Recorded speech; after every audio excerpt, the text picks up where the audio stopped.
Kan begitu ya, hukumnya takut berlebihan kepada selain Allah, itu hukumnya musyrik. Orang musyrik dosanya tidak diampuni Allah Subhanahu wa ta'ala. Bapak-bapak, ibu-ibu, saudara-saudara hadirin yang dirahmati Allah Subhanahu wa ta'ala, hari ini hari yang ketiga hari Ibu Yana meninggalkan suaminya. Mana suaminya? Dalam. Mana dia? Mana lakinya? Set lakinya di dapur. Sini lakinya nih, kita bilang ini. Ini Yana udah lama dia sakit katanya. Jangan dikira orang yang meninggal dunia itu kalau dia sakit, sakitnya enggak menjadi ampunan dosa. Orang yang sakit kemudian dia meninggal dunia, tergantung sakitnya apa sebentar apa lama. Semakin sakitnya lama, kalau dia sabar dalam keadaan sakit, dia ibadah kepada Allah Subhanahu wa ta'ala. Ketika ajal menjemputnya, dosanya diampuni bersih oleh Allah Subhanahu. Ini abang lakinya jadi duda sekarang. Abang apa namanya? Bang Yudi. Ini abang Yudi waktu Yana meninggal nangis kagak? Kagak. Sedikit juga kagak. Hah? Kali kagak nangis kali. Kalau kagak nangis kali juga punya selingkuhan. Kudu nangis. Bini kalau biar pula bini mati, bini sakit kita kudu nangis. Kalau laki, nih laki nih, bini sakit, dari sakit sampai mati kagak nangis kali, udah ketahuan tuh mah. Ada tenannya. Pasti itu ada tenannya, betul kagak? Keterlaluan kalau bini sakit kagak nangis-nangis acan mah, sampai bini mati juga kagak nangis. Itu pasti udah punya 2 per 3 itu. Tapi kata dia nangis sebagai kudu nangis. Sebab bertahun-tahun kita berumah tangga sama bini kita itu bagaikan satu jiwa, betul nggak? Satu jiwa. Kalau kita kemana-mana ninggalin rumah bini, apalagi dalam keadaan hamil, kepikiran apa kagak? Pasti kepikiran. Makanya suami-suami yang setia, suami-suami yang sejati cintanya, kalau dia mau kawin lagi mikir 10 kali, betul apa benar? Udah mikir 10 kali baru dia kawin. Kawin juga. Ya kan sudah mikir dulu. Hadirin para jamaah sekalian yang dimuliakan Allah Subhanahu wa ta'ala, ruh ketika dicabut oleh malaikat Israel alaihissalam, apalagi ruhnya orang mukmin, bagaimana keadaannya? Para jamaah sekalian yang dimuliakan Allah, jadi orang-orang yang beriman kalau dia mati, baik laki-laki maupun perempuan, sebelum ruhnya berpisah daripada jasadnya, penghabaran sudah nyampe ke langit, penghabaran pemberitaan sudah nyampe ke langit bahwa si fulan binti Fulan atau Fulana binti Fulan, si Fulan bin Fulan hari ini akan dijemput nyawanya oleh malaikat Israel alaihis. Karena dia orang beriman, lalu malaikat-malaikat yang lain mempersiapkan kain kapan dari sorga, amin, membawa harum-haruman minyak kasturi serta sorga berhias untuk menyambut kedatangan rohnya orang yang beriman, baik laki-laki maupun perempuan, amin ya rabbal alamin. Lalu datanglah malaikat Israel. Kemudian malaikat yang lain sudah datang duluan, seraya malaikat yang datang duluan yang sudah mempersiapkan kain kapan dari surga, harum-haruman dari surga, membisikkan kepada si orang tadi, si orang mukmin atau mukminah tadi. Apa bisikan dalam pada telinganya? Ya ayyatuhan nafsul mutmainnah irji'i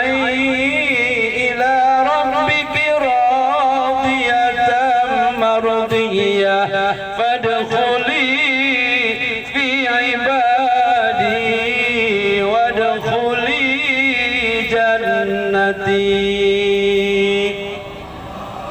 Wahai jiwa yang tenang, wahai jiwa yang beriman, wahai jiwa yang sabar, kamu menderita sakit begitu lama, tapi kamu beriman kepada Allah, sakit-sakit sembahyang kagak ditinggal, amin. Jadi semakin sakit kita sembahyang makin rajin, insya. Justru ketika lagi sakit itu malaikat senantiasa datang kepada kita. Jadi sholatnya orang yang lagi sakit, sedangkan dengan sholatnya orang yang sehat itu pahalanya lebih gede daripada orang yang lagi sakit. Apa maksudnya lebih gede? Buktinya wujud imannya kuat kepada Allah Subhanahu. Sakit yang dia derita tidak menjadi penghalang untuk ibadah kepada Allah Subhanahu. Jadi ini bapak-bapak yang ada di sini, seketika kita sakit, mau sakit apa kek? Sholat ketika itu tidak boleh kita tinggalin, kecuali kalau perempuan misalnya ketika dia lagi sakit, lagi haid, maka dia tidak berkewajiban untuk mendirikan sholat 5. Makanya ini penting.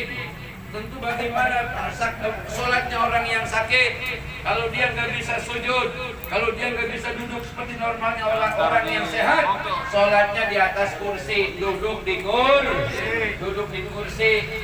Kemudian rukunya sekedar bungkuk sedikit, sujudnya agak ke bawah sedikit. Yang dia ingetin bacaan ruku, bacaan sujud. Kalau dia nggak boleh kena air, dia wudunya dengan tayamum. Itu maksudnya apa? Allah ngasih keringanan. Biasanya kalau kita sehat pakai air, karena kita sedang kurang sehat pakai debu. Kenapa? Karena kalau kena air jadi meriang. Keseringan meriang akhirnya menggigil, lama-lama mati. Jadi kewajiban sholat bagi orang yang sakit kagak boleh ditinggal. Sepertinya ini poyana orang rajin ibadah, amin. Ya Rabbal alamin. Kalau abangnya, lakinya rajin ibadah nggak ini? Kayaknya abang sembahyang mulu ya bang katanya.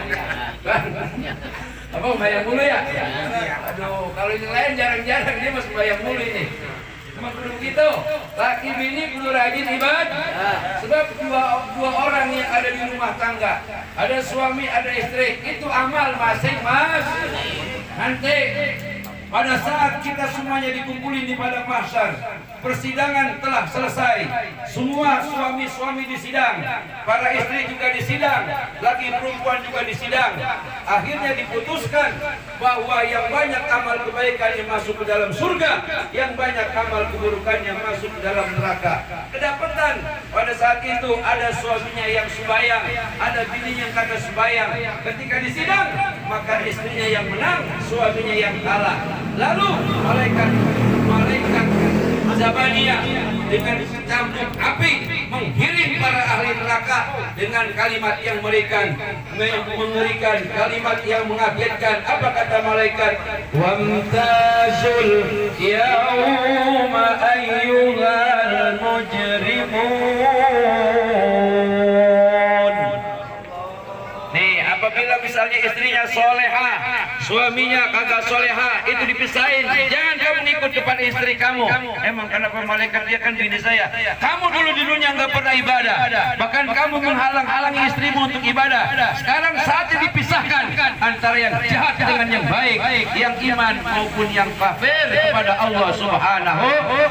Jadi kagak bisa apa nanti walaupun kita sama-sama mabini, sebab dua-duanya kagak berbarengan. Kudunya seiring sejal, bininya ibadah, lakinya ibadah. Anak juga begitu. Nanti bakal dipisahin di sono. Baba, emak, ajak ayah ke sorga. Kagak bisa tong, malaikat tuh udah jengkel banget meluh. Emang apa Pak? Lu dulu di dunia kagak mau sembahyang. Gua ajak sembahyang Jumat malah ngomel, malah gua lu omelin, malah gua lu maki-maki. Bapak aja yang tuan sembahyang Jumat, yang dikit lagi mati. Lu kan ngomong gitu, ngaku nggak? Iya Pak, saya nyesel sekarang. Ya tong, udah nggak ada waktu nyesel lagi. Sekarang Bapak mau ke surga, lu ke neraka. Rasain perbuatan lu di dunia. Lu ngelawan sama gua, lu ngelawan sama agama, lu ngelawan perintah Allah Subhanahu wa taala. Hari itu anak yang pada menyesal, penyesalan yang tiada berguna. Nauzubillahi min. Jadi anak bakal berpisah sama orang tua, suami bakal berpisah dari istri bakal berpisah dari suami. Kalau di dunia amalannya lain lah. Pengen berpisah tapi pengen bareng-bareng Pak. Sama anak, sama laki, sama suami, sama keluarga pengen bareng-bareng. Kalau pengen bareng-bareng ke surga, di dunia kudu bareng-bareng menyembah Allah Subhanahu. wa ta'ala. Makanya siapa nih orang kampung Jaran yang belum pada ngaji, nyampur ngaji, nyampur. Setuju apa kagak ini? Nyampur ngaji bareng-bareng. Jangan arisan buat alasan. Orang pengajian arisan gocap sih, gue mah kagak punya duit. Ya udah ngaji aja. Kagak bakal dilarang ya begitu. Pokoknya ngaji aja, ikut ngaji. Kan kalau ikut ngaji makan enak begini nih. Kita kalau ngaji biasa ngaji cara-cara ke masjid diajarin. Ya, cara sembahyang Jumat, cara sembahyang tahiyatul masjid. Nih besok bulan puasa, kita diajarin puasa. Sebab puasa kalau ikut-ikutan doang kagak dapat pahala. Terus lagi kalau kita ngaji mah, kalau keluarga ada yang meninggal, yang bayangin juga yang gotong juga digotong juga rapin gotongnya, pala dulu bukan kaki dulu. Kalau rajin ngaji, itu semua terjadi atas kehendak dan takdir Allah Subhanahu wa ta'ala. Makanya nih, abang nih baru berasa sekarang bang, baru berasa nih. Abang siapa namanya tadi? Bang Yudi, kata dia begini, kalau sudah tiada baru terasa bahwa kehadirannya sungguh berharga, sungguh berat aku rasa kehilangan Yana, sungguh berat aku rasa kehilangan dia. Kalau sudah tiada baru terasa. Tadinya jadi suami, sekarang pangkatnya duda. Bang, duda. Tapi jangan ngomongin kawin dulu sekarang mau bang. Nanti aja. Kapan itu duda boleh jangan kawin lagi? Kalau bisa mah jangan nyata anak kuburan masih basah udah kawin, jangan. Itu kata anak bapak mau keliwatan. Emak masih sedih loba di kuburan pas udah kawin lagi. Ntar dapat setahun, ya bang ya. Bang kalau mau kawin lagi ntar dapat setahun. Jangan 40 hari, jangan. Walaupun ada kaul ulama yang membolehkan apabila ada seorang duda yang istrinya sudah 40 hari dia kawin, boleh memang. Tapi kalau kata saya terlalu tega, terlalu tega. Tunggu setahun. Biar yang berduka cita udah hilang rasa dukanya, baru boleh kawin lagi. Kalau punya duit, kalau kagak punya duit mau kawin sama bini. Kalau punya duit kagak ada larangan. Jangan pula orang laki, perempuan aja. Kalau suaminya meninggal, iddahnya 4 bulan 10 hari. 4 bulan 10 hari kalau ada jodohnya. Boleh dia menikah, tapi juga kalau bisa setahun baru menikah. Insya dalam rangka apa? Menghargai anak, menghargai mertua, menghargai keluarga insya itu apa namanya? Akhlak kepada manusia. Bapak-bapak dan saudara-saudara hadirin yang dirahmati Allah Subhanahu wa taala. Terus ruhnya orang mukmin, ini ruhnya boyana ketika keluar langsung dibungkus dengan kain kapan dari sorga. Dibawa kemana? Dibawa ke langit bersama malaikat Israel. Terus malaikat Israel mengetuk pintu langit pertama. Kata malaikat Israel, "Assalamualaikum ya malaikat." Waalaikumsalam, kata malaikat penunggu pintu pertama. Ini ruhnya siapa wangi benar? Ini ruhnya Mpoyana binti Tholib. Alhamdulillah. Terus silakan. Terus menuju langit yang kedua, langit yang ketiga, langit yang keempat, langit yang kelima, langit yang keenam, langit yang ketujuh. Semua malaikat bilang, ini ruh siapa wangi benar? Baunya harum, sejuk, baunya harum, enak, baunya harum sehingga tidak membosankan untuk menghirup daripada aroma wangi daripada ruhnya. Lalu ruh itu langsung dibawa ke hadapan Allah Subhanahu. Lalu Allah berfirman, wahai malaikat, kembalikan dia lagi ke dalam bumi dan catatkan dia sebagai ahlul jannah. Amin ya rabbal. Tuh enaknya orang beriman begitu tuh. Matinya gampang, kagak merot-merot atau merot-merot, kagak melet-melet, kagak mendelik-mendelik, kagak ketakutan, matinya gampang kayak orang tidur les. Udah aja ruhnya keluar dari badannya. Ruhnya keluar dengan cara mudah, tidak pakai ditarik, tidak pakai dipaksa. Kok begitu? Karena di dunia dengan segala upaya dan daya, dia ibadah, dia paksain walaupun dingin-dingin sembahyang subuh, dia paksain walaupun capek-capek dia ngaji, kumpul bersama orang lain, kumpul bersama masyarakat, dia mengaji, dia sedekah, dia sholat Jumat, dia bulan puasa, dia bulan Ramadan dia puasa, tarawih capek-capek dia tarawih, dan imbalannya ketika dia meninggal, ruhnya keluar dengan cara gampang, didoakan oleh malaikat. Amin ya rabbal. Lalu itu ruh setelah nyampe ke hadapan Allah, kata Allah, balikan lagi dia ke dalam bumi, ke tempat asal dia aku ciptakan. Maka para jamaah dan saudara-saudara, seketika itu ruh masuk ke dalam kubur, itu ruh mendengar daripada suara orang-orang yang mengantarnya. Tuh. Jadi ketika ruh masuk lagi ke jasad, itu dimasukkan ke dalam badan si yang tadi itu, si mayat yang tadinya kaku, sekarang dia hidup lagi.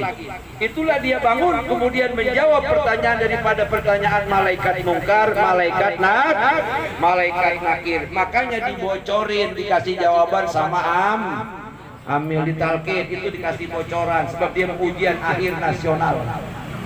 Ujian akhir itu ujian akhir tuh.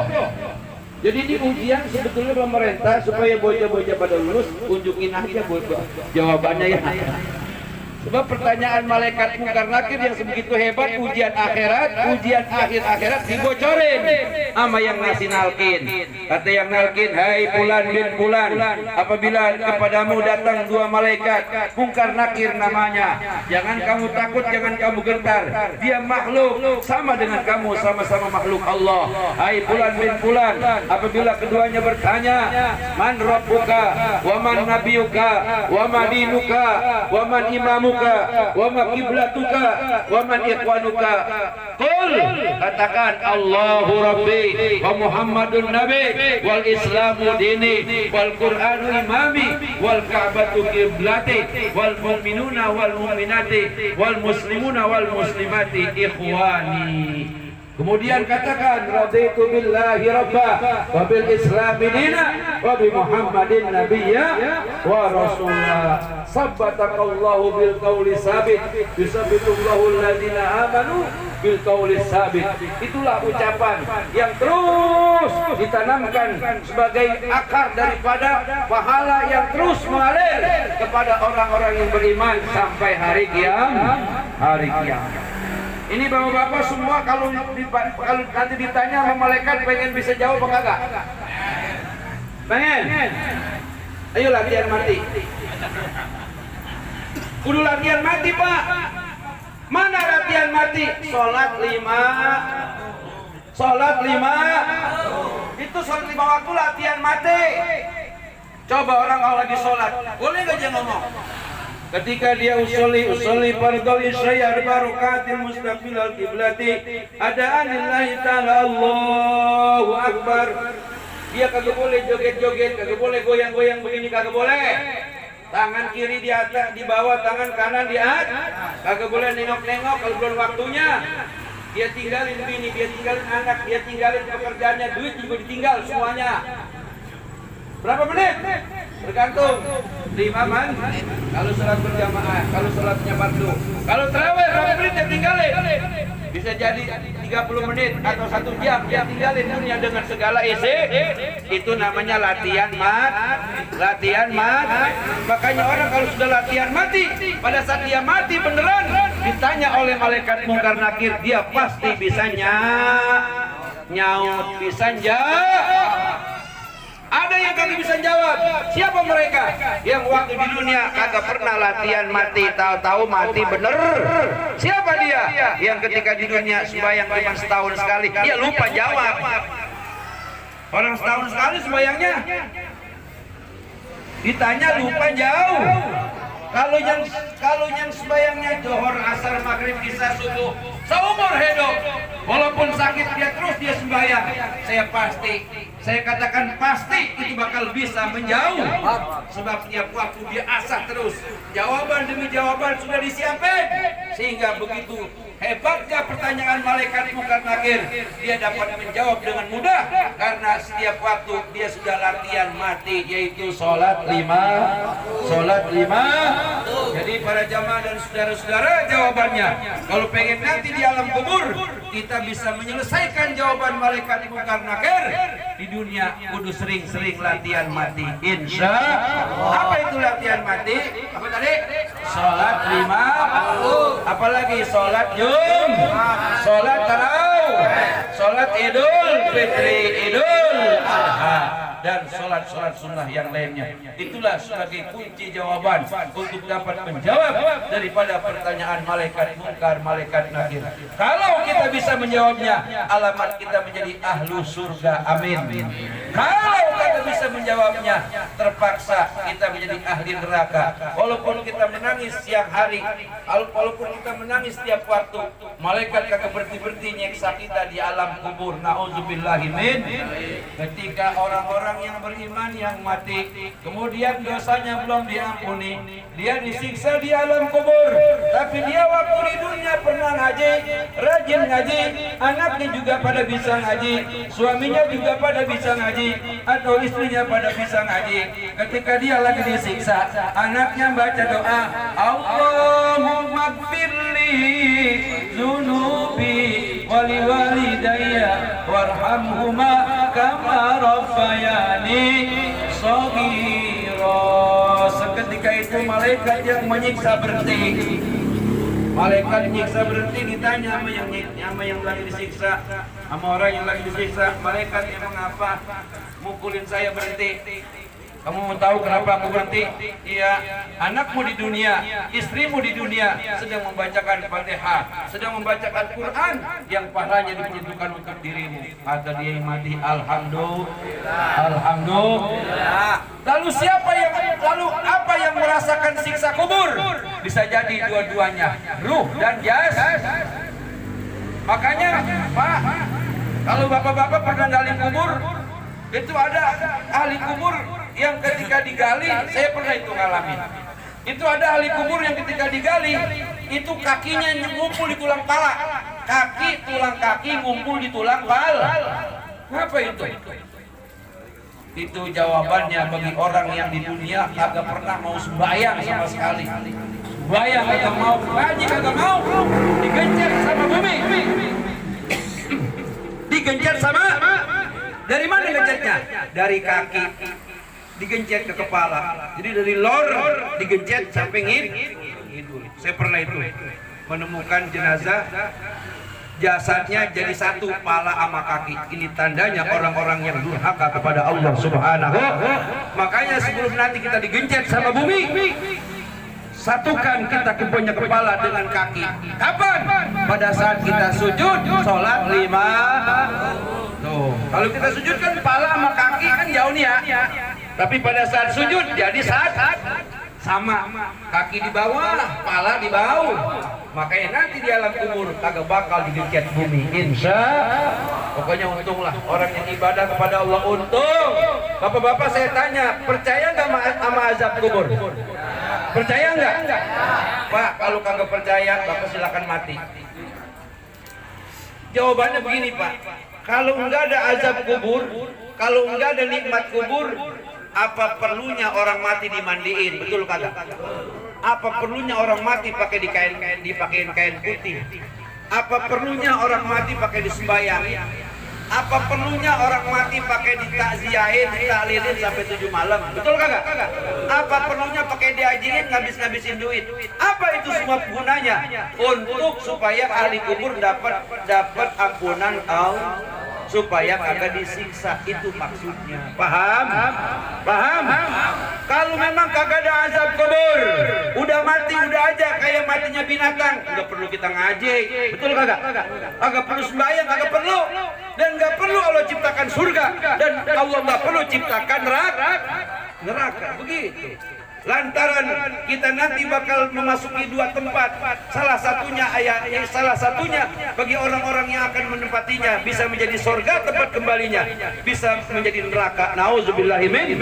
Makanya ketika hidup di alam dunia kudu baik-baik, ngikutin aturan undang-undang Allah dan Rasulnya, ngikutin ajaran kebaikan dari para nabi, para wali dan para ulama, termasuk guru-guru kita yang ada di kampung. Insya ketika ada pengajiannya rame-rame kita pada ngaji, enak-enak ngaji Maya. Ngaji enak apa kagak? Kita ngerokok, kita makan kue. Masya Allah enak pada. Di sini makan nih. Wah enak pada. Coba lu mancing sampai kasih makan lu pada. Ayo. Ayo. Malah kedinginan. Betul kagak? Sari puspa habis, nyamuk berhubung lagi. Bini udah dandan cakep ditinggal. Betul kagak? Pulang mancing, udah kagak dapet, pulang sakit. Tinggal dikerokin sama bini ngerokin sambil ngedumel. Makanya tuh jangan mancing aja tuh, mancing. Suruh ngaji kagak mau, supaya kagak mau, bang. Bini ngerikin sambil ngomel. Coba kalau suaminya rajin ibadah mah, bini juga senang melihatnya. Betul kagak? Orang yang rajin ngaji, rajin ibadah biasanya pakaiannya rapi, betul? Keteknya kagak bentak. Keteknya wah, sebab pakai minyak. Tapi orang yang gila mancing, apalagi gila judi, baunya membentak. Masa mau mancing pakai parfum? Emang ikannya janda? Betul kagak? Pasti kalau mancing bawanya sari bos. Tuh. Nih, musim corona begini, katanya supaya nggak stres, nggak takut sama corona, bawa mancing. Boleh sih nggak jadi masalah, tapi ketika ada panggilan as-salatu khairum minan naum, pulang. Sembahyang, bayang subuh, apa nyautnya? Tanggung. Kata corona, gue ikutin ke rumah lu. Kata corona, gue ikutin lu. Lu lebih takut sama gua ketimbang takut sama Allah Subhanahu. Ikan yang lu pancingin malah nyumpain lu, bang. Sebab ikan juga bertasbih, berzikir kepada Allah Subhanahu. Ini jangan salah nih, kita punya rumah kita bacain Quran, itu tembok, kaca, genteng, semua upin ikut berzikir kepada Allah Subhanahu. Makanya rumah-rumah orang yang rajin ibadah itu rumahnya biasanya adem, ayem, betul kagak? Bedain sama rumah yang lakinya kagak sembahyang, bininya kagak sembahyang, itu rumah kalau kita masuk bau prengus. Coba Pak, sebab orang yang kagak sembahyang jorok. Orang kalau kagak sembahyang hidupnya jor, kencing kagak cebok, betul kagak? Coba bini yang sembahyang rajin lah, ntar cebok. Waduh. Coba bini yang rajin ibadah cebok. Ceboknya rajin, suaminya pun yang rajin ibadah. Sebab orang yang rajin ibadah tahu kalau kencing kagak cebok hukumnya dosa, bisa masuk neraka itu. Kita kencing kagak cebok, cuman kita selontik doang. Kadang-kadang diboleh di tembok, karena tembok suek kencing bunyi kok. Jadi orang yang ibadah hidupnya apik, sehingga semua makhluk demen sama dia, ikut mendoakan dia. Lain dengan orang yang ingkar kepada Allah Subhanahu, senantiasa hidupnya dicaci maki, disumpahin oleh makhluk yang ada di bumi. Nauzubillah, sumpah nauzubillahi min.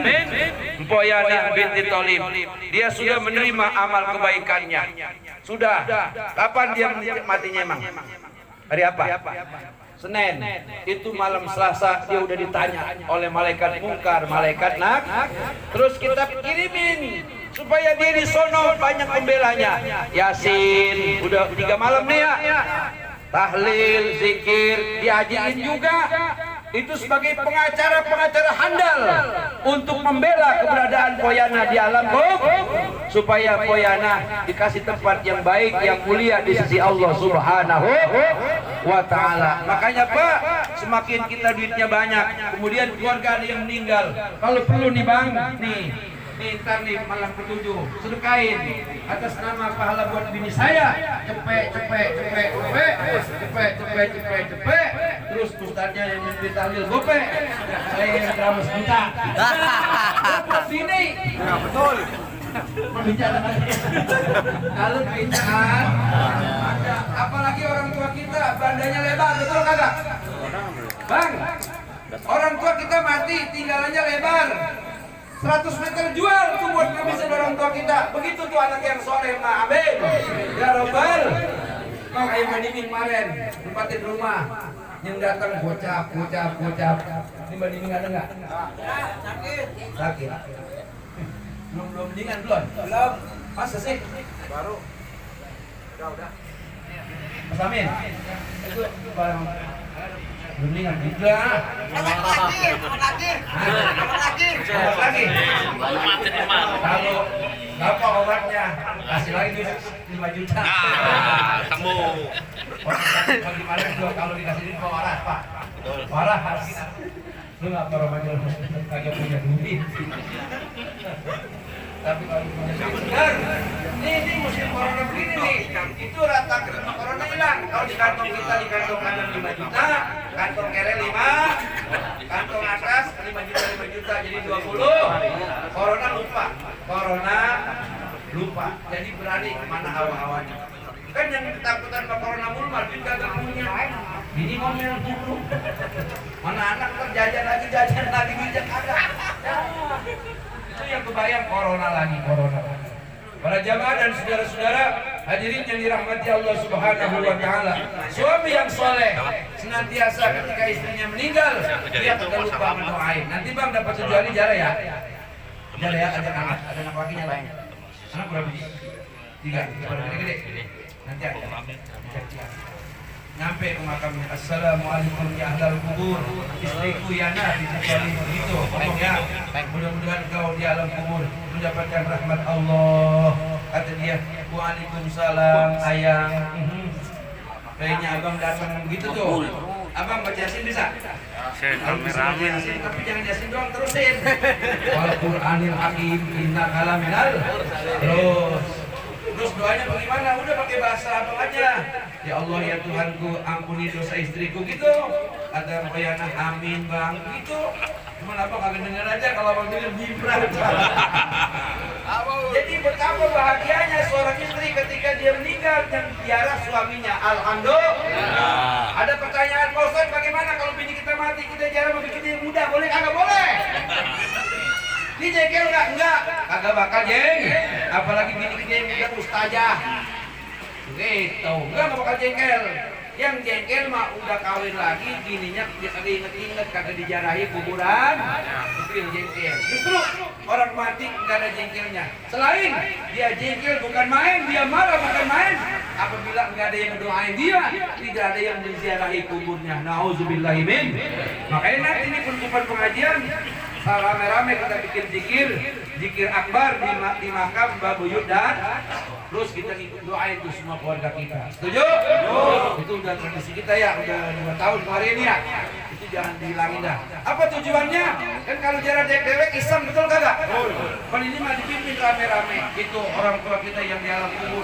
Bangga dan bahagianya punya anak-anak yang pada ngaji di majlis ta'lim ad-darajatul akhirah. Amin. Ya Rabbal alamin. Pengen ngomong panjang karena saya masih ada acara lagi. Cukup sampai di sini yang saya sampaikan, yang saya omongin. Mudah-mudahan walaupun dikit ada manfaatnya dan hikmahnya, tidak ada lain, tidak ada kata lain selain kita hidup di dunia supaya kita nanti pada saat mati kita bisa menjawab pertanyaan malaikat munkar nakir. Oleh karena itu sering-sering kebet daripada jawaban-jawaban yang nanti bakal ditanya di alam kubur. Apa itu bekal jawaban? Sholat 5, puasa di bulan Roh, menghadiri pengajian-pengajian, sholat Jum, beramal jariah, beramal sedekah, berbuat kebaikan kepada keluarga dan kepada masyarakat. Insya mari sama-sama kita bacakan Fatihah. Wayana binti Thalib supaya menjadi ahli surga. Suaminya Bang Yudi, suaminya Bang Yudi serta anak-anaknya Allah kasih sehat, Allah kasih panjang umur, Allah takdirkan menjadi ahli ibadah, dan semua kita yang hadir, bini-bini kita biar pada panjang umur, Pak. Amin. Bini-bini kita biar pada sehat, anak-anak kita biar pada sehat walafiat, semuanya pada rajin ibadah kepada Allah Subhanahu wa taala. Ala hadhihi niyyah wa ala kulli niyatin shalihah wa ila hadratin Nabi al-Fatihah. billahi minasyaitonir rajim. Bismillahirrahmanirrahim. Alhamdulillahirabbil alamin. Arrahmanir rahim. Maliki yaumiddin. Iyyaka na'budu wa iyyaka nasta'in. Ihdinas siratal mustaqim. Siratal ladzina an'amta 'alaihim ghairil maghdubi 'alaihim waladdallin. Allahul kafi rabbunal kafi qasadnal kafi. Allahul kafi rabbunal kafi qasadnal kafi wajadnal kafi likullil kafi kafanal kafi wajadnal kafi likullil kafi kafanal kafi wa ni'mal kafi. Alhamdulillah, alhamdulillah, wa ni'mal kafi. Alhamdulillah, alhamdulillah. Hasbunallah wa ni'mal wakil, wa ni'mal wakil. Ni'mal maula wa ni'mal nasir, wa ni'mal nasir. Ni'mal maula wa ni'mal nasir, wa ni'mal nasir. Ni'mal maula wa ni'mal nasir, wa ni'mal nasir. Allahumma salli ala sayyidina Muhammad wa ala sayyidina Muhammad kama sallaita ala sayyidina Ibrahim wa ala ali sayyidina Ibrahim. Barik ala sayyidina Muhammad wa ala sayyidina Muhammad kama barakta ala sayyidina Ibrahim wa ala ali sayyidina Ibrahim fil alamin innaka Hamidum Majid. Allahumma ighfir lana dhunubana wa li walidina warhamhuma kama rabbayana shighara. Wa li mashayikhina wa mashayikhina wa li mawalidina wa liman akun alaina wa li jami'il muslimina wal muslimati wal mu'minina wal mu'minati al ahya'i minhum wal amwat bi rahmatika ya arhamar rahimin. Allahumma ij'al wa awsil wa taqabbal sawaba ma qara'nahu min surati Yasin wal istighfar wa tahlil wa tahmid wa tasbih wa salawatu ala nabiyyika Muhammadin sallallahu alaihi wasallam hadiyatan wasilah wa rahmatan nazilah wa barakatan shamilah khususan ila hadrati ya ruhi ya nabi talib wa jami'al qubur abaina wa ummatina wa ajdadina wa jaddatina wa masyayikhina wa masyayikhina wa li muallimina wa liman akun alaina wa jami'al qubur min ahli kejarin wa aina makanu min masyarikil ardi ila magharibiha fi bariha wa bariyamiha min ila shimaliha min al mu'minina wal mu'minat wal muslimina wal muslimat. Allahumma ighfir lahum warhamhum wa'afihim wa'fu anhum wa akrim nuzulahum wa wasi' madkhalahum wa nawwir qabrahum wa taqabbal hasanatihim wa kaffir sayyi'atihim wa a'izhum ya Allah min azabil qabri wa fitnatihi wa min azabil nar. Allahumma ij'al qabrahum rawdatan min riyadil jinan wa la taj'al qabrahum ghufratan min khuffarin niran bi syafa'ati Rasulillah sallallahu alaihi wasallam min yaumina hadha ila yaumil qiyamah. Allahumma la tahrimna ajrahum wa la taftina ba'dahum waghfir lana wa lahum wa li ikhwanina allazina sabaquna bil iman wa la taj'al fi qulubina illa lil ladzina amanu rabbana innaka ra'ufur rahim. Allahumma sama-sama Allahumma barik lana fi Rajab wa Sya'ban wa balighna Ramadan. Allahumma barik lana fi Rajab wa Sya'ban wa balighna Ramadan. Allahumma barik lana fi Rajab wa Sya'ban wa balighna Ramadan. Wa hasil maqasidana amin wa hasil maqasidana wa qi hawaijana fi dinina wa dunyana wa ukhrana. Rabbana hab lana min azwajina wa dhurriyyatina qurrata a'yun waj'alna lil muttaqina imama. Sama-sama Rabbana atina fid dunya hasanah wa fil akhirati hasanah wa qina adzabannar. Subhana rabbika rabbil izzati amma yasifun wa salamun alal mursalin walhamdulillahi rabbil alamin. Wallahul muwaffiq ila aqwamit thoriq. Wassalamu alaikum warahmatullahi wabarakatuh.